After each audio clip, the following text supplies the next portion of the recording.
आज बात स्वतंत्र भारत के प्रथम प्रधानमंत्री पंडित जवाहरलाल नेहरू के बारे में। जवाहरलाल नेहरू का जन्म 14 नवंबर 1889 को ब्रिटिश भारत के इलाहाबाद में हुआ था, जो अब प्रयागराज है। उनके पिता का नाम मोतीलाल नेहरू था, जो एक बैरिस्टर एवं समाज सेवी थे। मोतीलाल नेहरू एक कश्मीरी पंडित थे, जो कि सारस्वत कौल ब्राह्मण समुदाय से आते थे।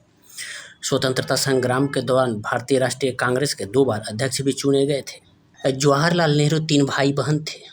जवाहरलाल सबसे बड़े थे और बाकी 2 बहनें छोटी थी। बड़ी बहन विजया लक्ष्मी बाद में जो संयुक्त राष्ट्र महासभा की पहली महिला अध्यक्ष बनी थी। सबसे छोटी बहन कृष्णा हरि सिंह एक उल्लेखनीय लेखिका बनी, जो उन्होंने अपने परिवारजनों से संबंधित कई पुस्तकें लिखी थी।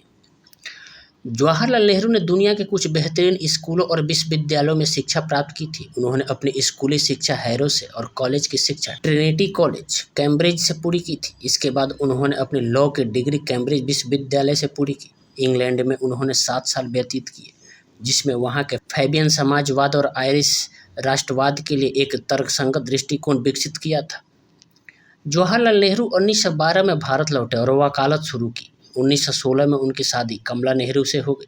1917 में Jawaharlal Nehru home rule league में शामिल हो गए। राजनीति में उनकी असली दीक्षा 2 साल बाद 1919 में हुई, जब वे महात्मा गांधी के संपर्क में आए। उस समय महात्मा गांधी ने रॉलेट अधिनियम के खिलाफ एक अभियान शुरू किया था। नेहरू महात्मा गांधी के सक्रिय लेकिन शांतिपूर्ण अभिनय अवज्ञा आंदोलन के प्रति खासे आकर्षित हुए। नेहरू जी ने महात्मा गांधी के उपदेशों के अनुसार अपने परिवार को भी ढाल लिया।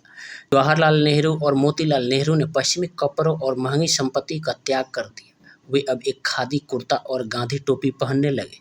जवाहरलाल नेहरू ने 1920 से 1922 में असहयोग आंदोलन में सक्रिय हिस्सा लिया और इस दौरान पहली बार गिरफ्तार भी किए गए। कुछ महीनों के बाद उन्हें रिहा कर दिया गया था। जवाहरलाल नेहरू 1924 में इलाहाबाद नगर निगम के अध्यक्ष चुने गए और उन्होंने शहर के मुख्य कार्यकारी अधिकारी के रूप में 2 वर्षों तक सेवा की। 1926 में उन्होंने ब्रिटिश अधिकारियों से सहयोग की कमी का हवाला देकर त्यागपत्र दे दिया।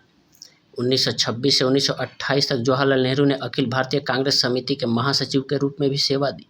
1928-29 में कांग्रेस के वार्षिक सत्र का आयोजन मोतीलाल नेहरू की अध्यक्षता में किया गया। उस सत्र में जवाहरलाल नेहरू और सुभाष चंद्र बोस ने पूरी राजनीतिक स्वतंत्रता की मांग का समर्थन किया, जबकि मोतीलाल नेहरू और अन्य नेताओं ने ब्रिटिश साम्राज्य के भीतर ही प्रभुत्व संपन्न राज्य का दर्जा पाने की मांग का समर्थन किया। मुद्दे को हल करने के लिए गांधी ने बीच का रास्ता निकाला और कहा कि ब्रिटेन को भारत के राज्य का दर्जा देने के लिए 2 साल का समय दिया जाएगा, और यदि ऐसा नहीं हुआ तो कांग्रेस पूर्ण राजनीतिक स्वतंत्रता के लिए एक राष्ट्रीय संघर्ष शुरू करेगी। नेहरू और सुभाष चंद्र बोस ने मांग की कि 2 साल को कम करके 1 साल कर दिया जाए। ब्रिटिश सरकार ने इसका भी कोई जवाब नहीं दिया था।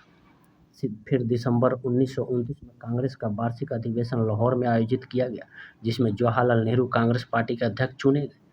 इसी सत्र के दौरान एक प्रस्ताव भी पारित किया गया, जिसमें पूर्ण स्वराज की मांग की गई। 26 जनवरी 1930 को लाहौर में जवाहरलाल नेहरू ने स्वतंत्र भारत का झंडा फहराया। गांधी जी ने भी 1930 में सविनय अवज्ञा आंदोलन का आह्वान किया। आंदोलन खासा सफल रहा और इसने ब्रिटिश सरकार को प्रमुख राजनीतिक सुधारों की आवश्यकता को स्वीकार करने के लिए विवश कर दिया। सन 1947 में भारत को आज़ादी मिलने पर जब भावी प्रधानमंत्री के लिए कांग्रेस में मतदान हुआ तो सरदार पटेल को सर्वाधिक मत मिले थे। उसके बाद सर्वाधिक मत आचार्य कृपलानी को मिले थे, किंतु गांधी जी के कहने पर सरदार पटेल और आचार्य कृपलानी ने अपना नाम वापस ले लिया और जवाहरलाल नेहरू को प्रधानमंत्री बनाया गया।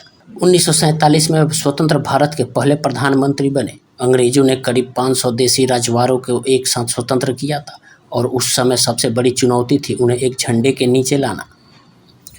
उन्होंने भारत के पुनर्गठन के रास्ते में उभरी हर चुनौती का समझदारी पूर्वक सामना किया था। जवाहरलाल नेहरू ने आधुनिक भारत के निर्माण में महत्वपूर्ण भूमिका अदा निभाई।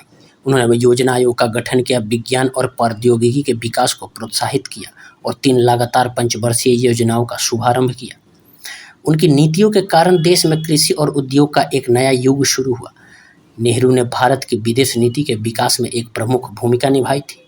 जवाहरलाल नेहरू ने जोसेफ बरोज टीटो और अब्दुल कलाम नासिर के साथ मिलकर एशिया और अफ्रीका में उपनिवेशवाद के खात्मे के लिए एक गुटनिरपेक्ष आंदोलन की रचना की।